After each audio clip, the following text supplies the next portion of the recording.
Hello, my name is Steven Kilger. I'm the managing editor of Feed and Grain magazine and the host of the Feed and Grain podcast. Thank you so much for joining me today as we dive deep into the issues affecting the feed manufacturing, grain handling, and allied industries. Today's episode is brought to you by the Bin Whip from Newmat Systems.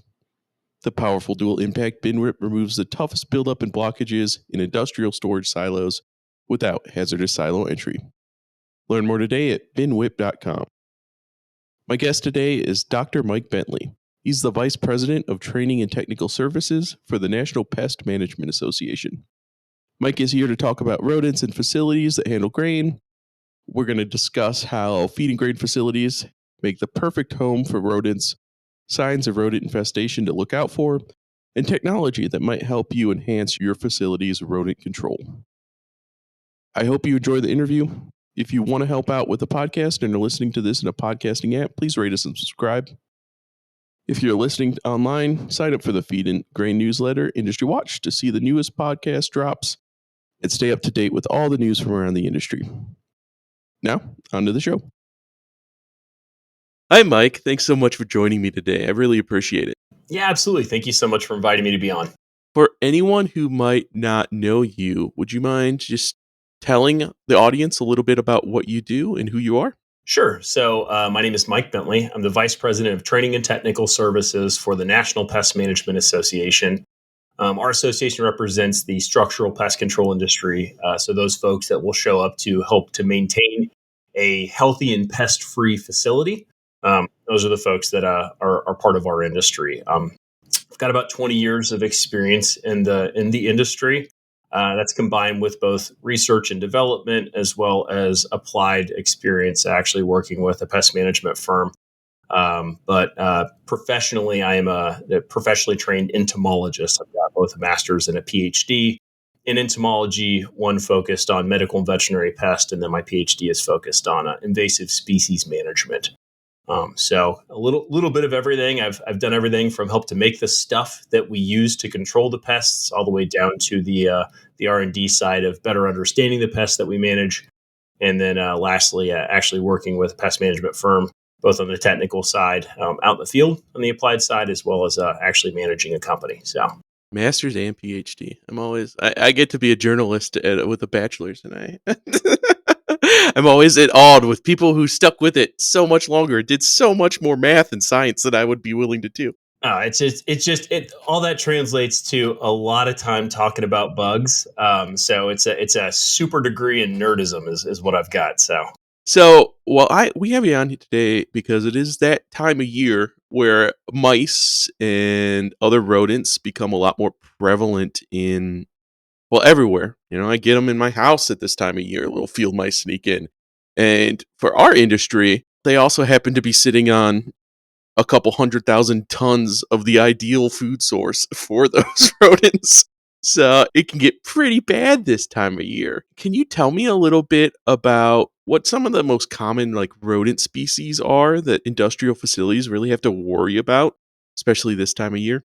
Yeah, absolutely. And I mean, there's probably not going to be a lot of shock and awe whenever I say that mice are probably, house mice in particular, are going to be the number one rodent species that most folks operating in facilities, these grain facilities, are going to be running into. But I think it's always good to kind of put a frame of reference around what we're talking about. And mice in particular, because they tend to be the smallest of those commensal rodent species that we deal with, they epitomize the tiny but mighty slogan, right? In the title. So, worldwide, rodents represent about $30 billion annually in food losses. So when we're talking about a single mouse or a rat in a grain facility, we're talking about the perpetrator that represents one of the largest economic and public health impacts to our industry in grain facilities around the world. So $30 billion a year in food losses attributed just to rodents. They're also responsible for about 20% of the world of damaging about 20% of the world's food supply. And that is 20% of the world's food supply. I mean, 20% doesn't sound like a big number, but that is unimaginably large. And a lot of that damage actually comes during the pre-harvest period. So we're talking about from farm to processing facility long before it ever makes it to packaging. So pre-harvest losses, most of that happens in that 20% of loss of the world's food supply. And to kind of help to put into perspective just what that 20% means, if we take the slice of pie of that 20% of the world's food supply that's damaged, and we just take the Asia slice out, and we take 6% of Asia's food supply of the pre-harvest losses for Asia alone, that represents enough food to feed about 220 million people for a year. And if we were to convert that 220 million people into a country, it would be the seventh largest country in the world. So, tiny but mighty, these little tiny mice represent a huge public health and economic threat to feed and grain businesses. So, it is absolutely imperative that I love that we're talking about them now. It's a really easy to overlook pest, but it is one of the most damaging pests that we deal with in these facilities. And of them, the smallest one tends to be the hardest one to deal with, and that is mice. So I think today we're probably going to spend quite a bit of time talking about mice, but whenever we do talk about rodents in general, and in terms of the risks and threats they pose to these facilities, yeah, we're going to probably talk about mice, Norway rats, and roof rats kind of as a whole. Um, Most of the facilities from coast to coast, mice are going to be your biggest issue. But depending on where those facilities are located, if you happen to be, let's say you're a facility that's closer to a large body of water or maybe a river, a major riverway, or even those coastal facilities, you may start to run into things like Norway rats and roof rats, which universally not quite as common, but they certainly can show up in these facilities. And each one, mice, Norway rats, roof rats, they all kind of bring their own unique set of challenges to the table. There is no, unfortunately, one size fits all fix to just make everything go away. So there are some nuanced changes and details to kind of how you tackle and manage a facility infestation between the three groups. Yeah, that makes sense to me. It also really makes sense to me that mice are actually the biggest problem because a mouse is, I mean, no one wants a mouse nearby. It's not a fun thing. Well, some people like them, and some people find them cute, and they can be in certain angles, but they're small. You don't notice them right away. They scurry. And I mean, that's the old adage, right? That you see one mouse, that you actually have dozens. Yeah, no, that's exactly right. Yeah, I mean the reproductive capacity is through the roof. I mean, it doesn't take them very long. I mean, given regular access to food and water, reproduction can happen year round. It does not have to follow a seasonal pattern. And guess where they have all of the food and water they need? The grain facilities, right? So, yeah, and the fact that they are small is kind of what makes them the biggest pain in the neck to deal with. They're easy to miss. They can set up shop in a really tiny space, and if you can, I mean, they can fit through a gap, crack, or crevice about the width of a number two pencil. I mean, it is amazing how these things can compress their bodies and the things that they can fit through. I mean, the only way to describe it is impossibly small. It just does not seem like it would be physically possible. They are the magicians of the rodent world. They can literally squeeze through these tiny little gaps and cracks. So if you can fit a number two pencil through a opening in a bay door or a loading area, they can also fit through. So yeah. And it's anyone who's dealt with mice in their home has probably realized as they try to go around and figure out where they're getting in, and you don't see any holes or anything. That somehow it's still here. Okay. With facilities, most of them are, steel or concrete. And I think with rodents, like anything else, the best kind of a good defense is the best offense, right? Like keeping them out of the facility in the first place is the best way to deal with any of these rodent infestations. What are the typical access points that mice or rats might find into a facility like this? What are the vulnerabilities, and maybe like how can we fix them? Yeah, I mean that's a great question, and you hit the nail on the head. I mean, it's the best offense is, or the best prevention is a good offense. Being proactive is really the key to maintaining a pest-free facility. If you wait until you have a rodent problem, then all you're doing is trying to play catch up for however long it takes to resolve the issue, and sometimes that could be months. And by then, the damage is already done. So exclusion is always going to be key. Sanitation and exclusion are your two biggest measures to try to put in place. Um, But like you said, I mean, it's yeah. I mentioned a number two pencil. I mean, imagine how many locations around a facility you can slide a number two pencil through or under. So, I mean, every facility, even though they all kind of have the same stuff, they're all built a little bit differently. They handle things a little bit differently. Timing of deliveries and those sorts of things are all a little bit different, just different enough to create these nuanced changes and what one facility's vulnerability will be over another. But in general, you know, especially let's just talk about mice. It's easy to accidentally bring them into a facility. So, I mean, you could have the most perfectly excluded facility, but you probably still have large bay doors or service entrances that allow you that unfortunately sometimes get propped open and left open from time to time. And it doesn't take a door being propped open for a minute for you to run outside, grab a couple things, or for that one delivery where the hand truck's coming in or the bay doors left open while things are being delivered and dropped off, and whether it's equipment, machinery, grain. It one of the easy entry points for every rodent is every single structural entry point in the facility.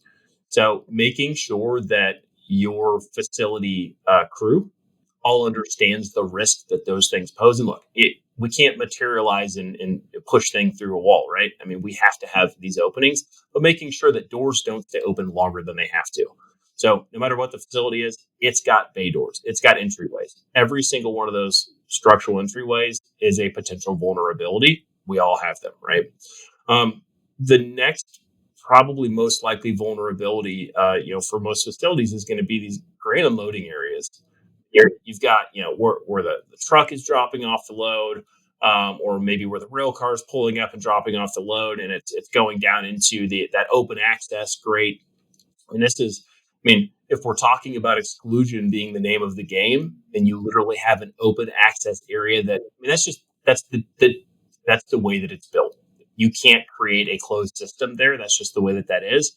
But being mindful of that being a potential uh, primary entry point for rodents, making sure that it remains clean on a regular basis, clean on a regular basis, and even dust management, which I'm sure folks are pretty familiar with this, but it doesn't take, but I mean, dust accumulation over a single week, it doesn't take very long for dust to accumulate in areas to be enough to be enough food to suffice to not only attract rats and mice, but to sustain rats and mice for a long period of time. So, Yeah, we think of it as waste as dust, right? But in reality, it's grain dust, so it's food. oh, absolutely. Yeah, absolutely. Especially when it accumulates and a little bit of humidity in the air, then it starts to, solidify. And I mean, it just, the kind of the snowball rolling down the hill effect, right? So grain loading areas are certainly going to be another major vulnerability, and just making sure that the entire area around there remains clean. I know it seems like an impossible task to make sure that there's no free grain around there. That's never going to happen. But just be mindful of that, knowing that that is going to attract pests. And then any transport equipment that's responsible for bringing those grains from that offloading location to storage facilities, cleaning locations, silos. A lot of times those can be open access. So you're kind of running into the same problem where rats and mice can get on those conveyor belts. Now suddenly they've got a free carnival ride right into the silo, right? Well, especially because you can't control necessarily what the situation is at the farm or whatever that's delivering you grain. Like, you can't control their pest control management. Exactly, exactly. And just being mindful of what's coming and going from your facility. That's the last thing. I mean, like I said, I mean everybody's taking deliveries, everybody's sending things out. That's just, I mean, that's how business operates. So being mindful of that, having a protocol in place to go through and do a quick inspection, look for activity of rodent issues, whether it's feces, chewing, those sorts of things. Giving everything a quick inspection, a little bit of investment and time can really go a long way in that area. Yeah, and if, you do have mice come in, I mean, most facilities have kind of year-round some kind of rodent trap, which is a bit of an, I guess, an old-fashioned way, probably really effective way of doing it, but I'm hearing more and more about the little sound things, but I don't think they actually work for anything. I've had them in my house, and I've still had a mouse, so I don't think those work. But you're getting like what they're calling mouse and rodent fertility control and other solutions out there. Is technology keeping up? Are we making a better mousetrap? Yeah. So, all right. So, new technology for the industry. So, yeah, let's go and dispel a myth really quick. The acoustic devices are not a lot of evidence to suggest that those things are working. I think it's more it possibly provides a peace of mind for the individual that has it plugged in, but a hungry mouse or rat is going to run right by that and it's not going to do much. So we do have the tried and true methods of sanitation, exclusion. And then we have a list of chemical control means that are critical to maintaining a rodent-free facility. That's going to be things like, rodenticides that are often deployed through tamper-resistant bait boxes, and then also snap traps and other physical catch devices. All of those are fantastic. I will tell you that, and you mentioned too the fertility treatments. I think one thing that's good for folks to keep in mind is there rarely is ever going to be one thing that is going to make all of your problems go away. So I think one thing to keep in mind is a lot of these tools work best when they're used in tandem. So let's say a fertility tool may not necessarily make every problem go away because while the rodents may be infertile, they're still alive and causing damage and defecating, those sorts of things. So it is a great support tool when used in combination with other things as well. But in terms of new technology, some of the coolest things that we've seen come out over the last 5 to 10 years, and we continue to see these things improving. It's not so much a new control tool, but it's a new device used to enhance our ability to monitor and control rodents, and that's electronic monitoring devices. And there is a wide range of different types of devices. Some of these devices are built into traps or rodent bait stations, where the station itself has this device built in.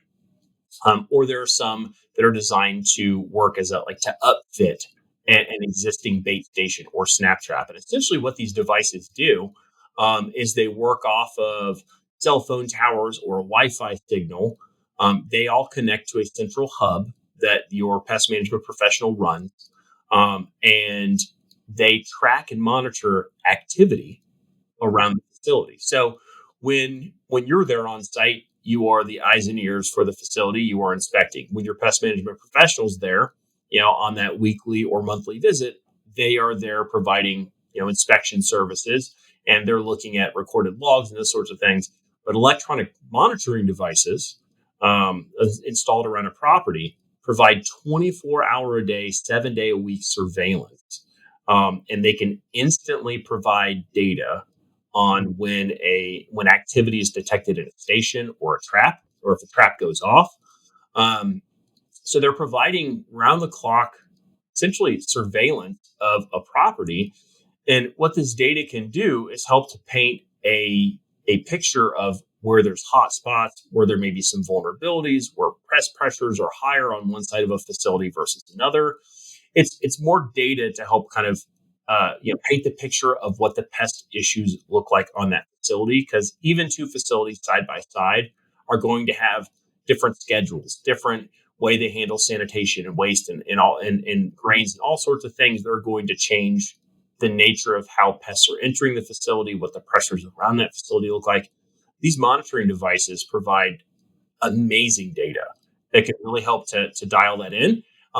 Show different times of day when activity may be peaking, and you could dive into that. Show different times of year, better ideas of seasonal information on seasonality of pest pressures. And like I said, every year this stuff gets better. They used to kind of work off of dedicated Wi-Fi signals. Now these things are working off of more of like cell phone towers and things, or some of the devices are. So essentially, they never lose signal. They can be logged into remotely to download data, an activity report, say, so an individual does not have to go to the site to download that data. And as we start to see more and more AI, the integration of AI continue to grow, platforms are adding these AI capabilities in where they can interpret these huge amounts of data and provide more meaningful feedback of prescriptive directions, seasonal predictions of what issues may come. And we talked about having that good offense. Well, being able to forecast what pest pressures are going to happen and what problems you're going to be dealing with in the next 3 months is the best way to make sure that you are fully preparing a facility to stay pest free during that seasonal period of time when pest pressure has historically been highest and will continue to be the highest. So really, really cool stuff with this remote monitoring technology. And like I said, every year it just continues to advance and get better. This has certainly been the area in our industry that we've seen the greatest technological leaps. Yeah, I've never seen anything like that. It makes sense though, especially when you consider for any business, I mean, rodents are most active in the evening and at night, which is when you're not at the business. And also, during the day you have lights on. It's a feed or grain facility. There's plenty of little nooks and crevices to hide in behind machinery, under machine, like all those places. You're probably not seeing a majority of the activity during the day. So something like this seems really useful to actually know what's going on. If you turn on a light and a bunch of rats or mice scatter away, you have a real problem.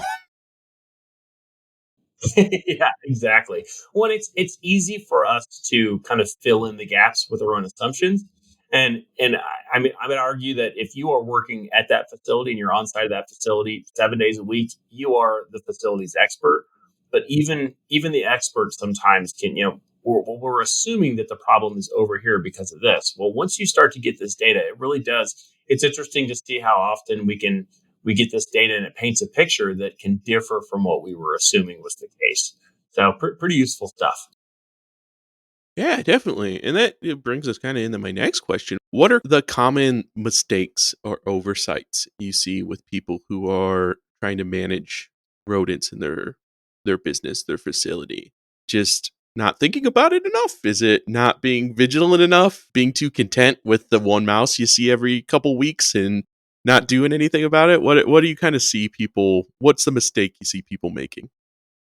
Oh man, that's a good question. So I think a couple things come to mind. And the first one, is not hiring a professional to help maintain a rodent free environment. And I say that for a couple different reasons. One, facility operators and managers got a lot going on, right? It is a full time job to run that facility. Adding rodent management, to that list of things to do. Uh, if it's going to be done right, that is also a full time job. And trying to bring somebody in to resolve a problem after it's already started is kind of starting behind the eight ball.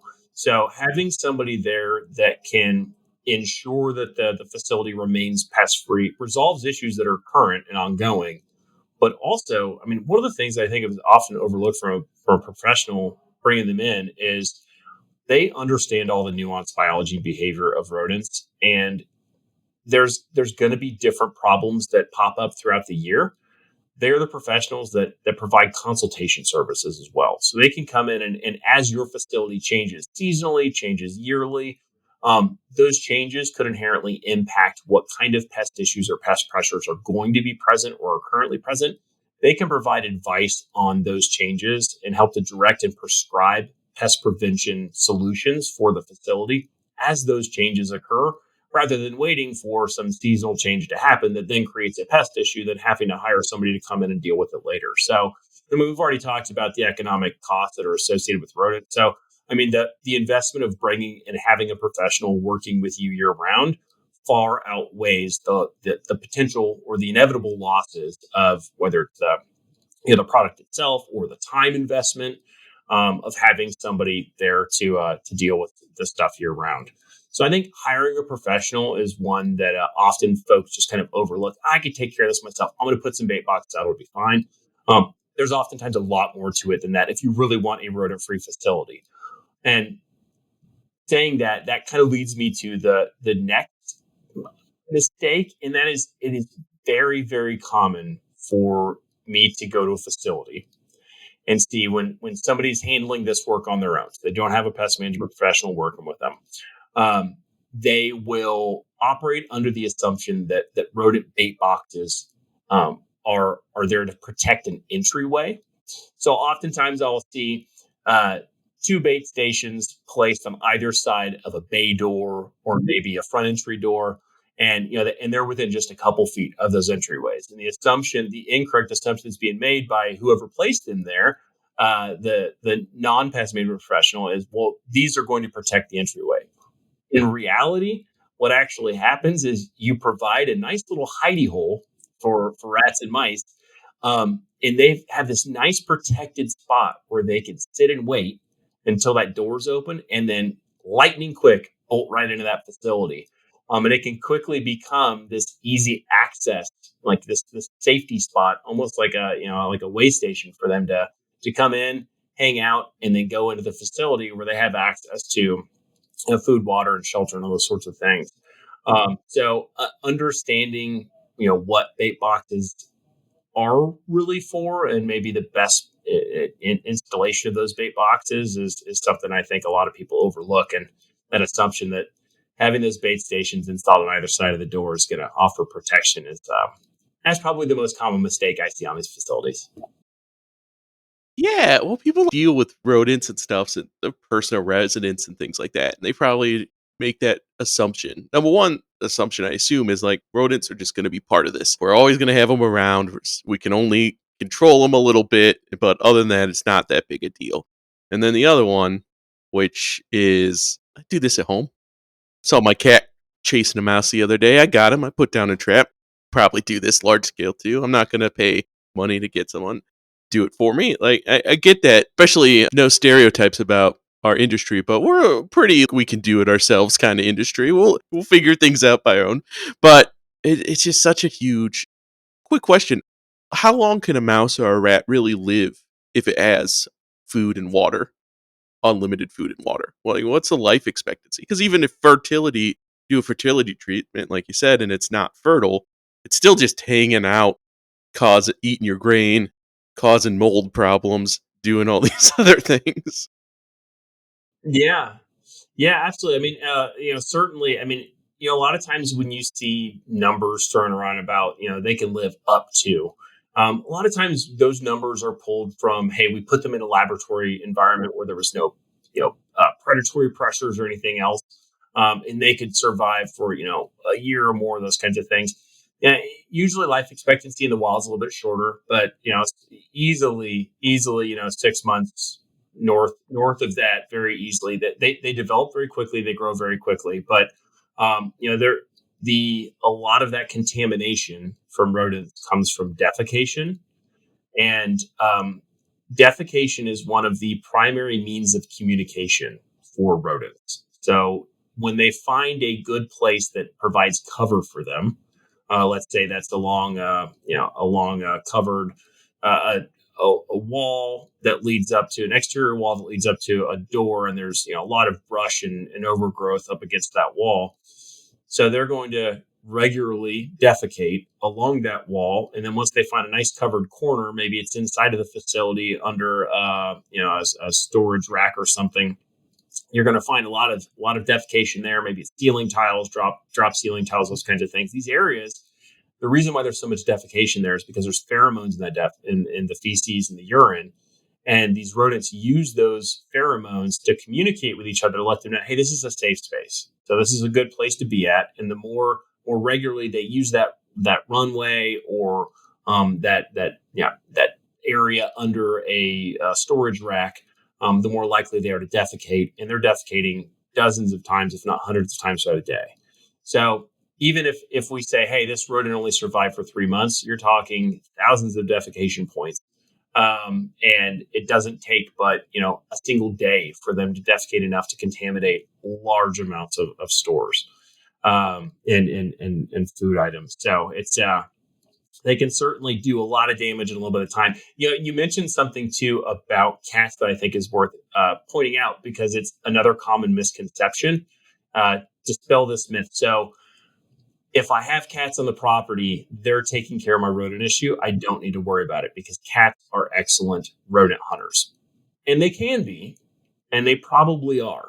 But what they're not doing is trapping out and catching out all of the rodents in your property. There was a study that was done a couple years ago where they trapped rats on a facility, they RFID chipped them, and then re-released them in this facility. It was a waste management facility, and the purpose was to track and monitor rodent activity over a couple weeks period of time, and they had video cameras running at the same time. And so the facility had a few cats on the premises. What they found was that when the cats would show up, the rodents would scurry and hide. So they could detect when these cats were in the area, and activity would essentially cease. So what was happening was the presence of cats were creating the illusion and create the illusion that they make rats and mice go away, because when they're around, you don't see rats and mice. You may see them catch one every once in a while. They're not actually catching and out catching all of the rats and mice in the area. What they're doing is they're suppressing activity. So it creates the illusion that you don't have rats and mice then. But the cats have to sleep. The cats go hunt in other areas. And as soon as they move to the other side of the facility, rat and mouse activity picks right back up. So Yeah, especially if you're feeding the cat. Cat's primary motivation for catching a rodent is hunger. I have a cat at home. When there are mice here, he tries to play with them. So I'll see him come up to me with a tail hanging out of his mouth and just drop it in the floor and start batting around. Not actually super helpful with the whole control part of things. So I guess there's a question I probably should have asked earlier. Is it just the cold that brings rodents into facilities? Is it the safety? Is it a place to breed safely, I guess? Like, what is the motivation around, especially this time of year, of rodents seeking to be inside versus staying outside? yeah, I mean that's a great question. So I mean I think the simple answer is all of the above. So I mean they want a safe place. They are the bottom of the food chain. Everything is out to get them, right? So they're looking for a safe place to hide. They're looking for a safe place to reproduce. They're looking for a safe place to store food. And we tend to provide all of those things for them in most of our structures, particularly a structure where we have access to moisture. It's an enclosed structure, and it has all of the food they could ever ask for. We do tend to see activity uh, pick up seasonally, right? So as it starts to get colder, lower temperatures do drive rodents indoors, but a lot of times people just kind of stop at that. Oh, it's cold, so they're going inside. But there's a lot of other things that are happening there. Um, One of the important things that really drives them into grain facilities in these areas where grain stores are held is because during the colder times of year, most of their natural food sources are non-existent. So the insect, seed, everything else, grass seed, all these sorts of things, all of the other things that they could find for a food source outside of a feed and grain facility don't exist in the harsh, bitter months of winter. And they have evolved to know that as soon as the season approaches, food is about to get scarce. So they need to start looking for a place to hide, looking for a place to start storing food and to survive those food restricted months. Um, and a lot of times, folks wait until it's cold to start thinking about rodent protection. One other environmental factor that happens long before it starts to really get that cold is daylight starts to dwindle. So, another environmental cue for rodents is shorter days, longer nights. And that typically happens before temperatures. I mean, they're pretty close in tandem with each other, but you start to see shorter daylight period before you start to experience in most of the country, before you start to experience this, what we would register as a drop in temperature. And that also is what cues in insects go into hibernation. That's where plants start to, they stop producing seeds and all these other things. So their food stores start to actually dwindle. Their natural availability of food resources starts to dwindle outside of these facilities a little bit before temperatures start to drop and we start to see snowfall and those kinds of things. So all of this stuff happens long before we start to think that the season for rodent activity is upon us, which just kind of further reinforces that this can be a year round thing. But it is. There's environmental cues that drive them inside. There's a need to find food, shelter, and moisture.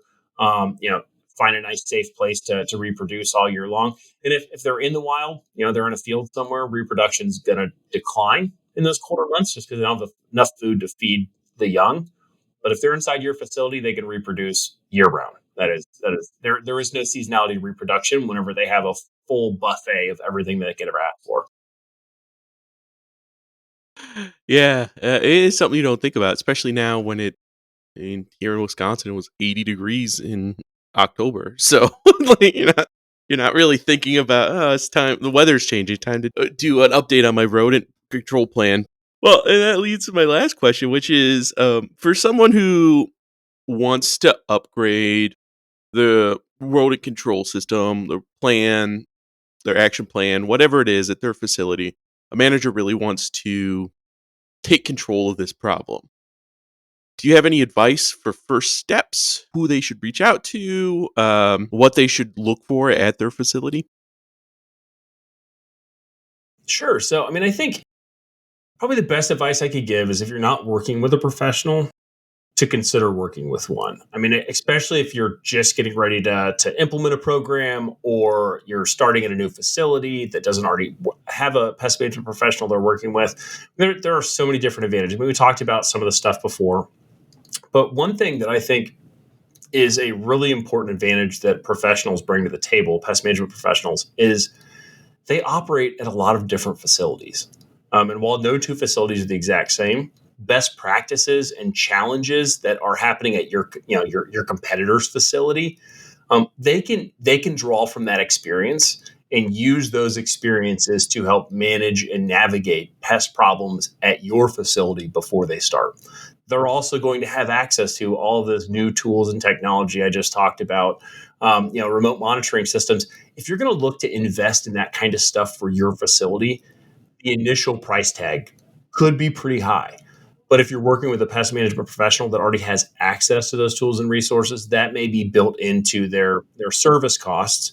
So there isn't the price tag isn't quite as steep for you. You're not buying the equipment and doing those sorts of things for some professionals. So yeah, being able to bring them in, they're like I said, they're going to be able to provide that level of expertise, tap into newest and latest and greatest technology, best practices that are being implemented across all facilities that they work at, rather than just the facility there, and provide that preventative consultation to make sure that the service model that's being provided for your facility is more of a prescriptive service model. It is uniquely tailored to and designed to your facility to ensure that your facility doesn't run into a major infestation. Are rodents probably always going to be a present around facility feeding grain facilities? For sure. I mean, it's as long as you have that much food available to them. I mean, it's like if you take a box, a sealed box, and dunk it underwater. The water pressure that's constantly present around that box, that's rodent pressure around your facility. And all it takes is a tiny failure in one little seam for water to start entering into that box. And before you know it, that box is fully waterlogged and totally damaged. And that's the facility. There's always going to be rodent pressure on that facility.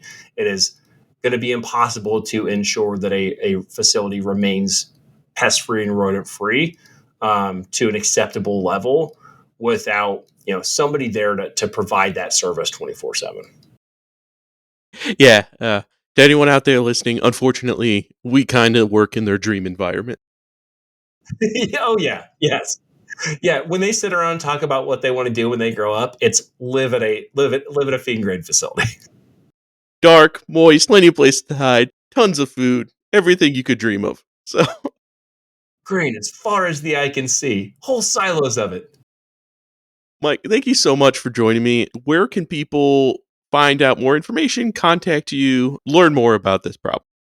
Yeah, so they can find more information at www.pestworld.org.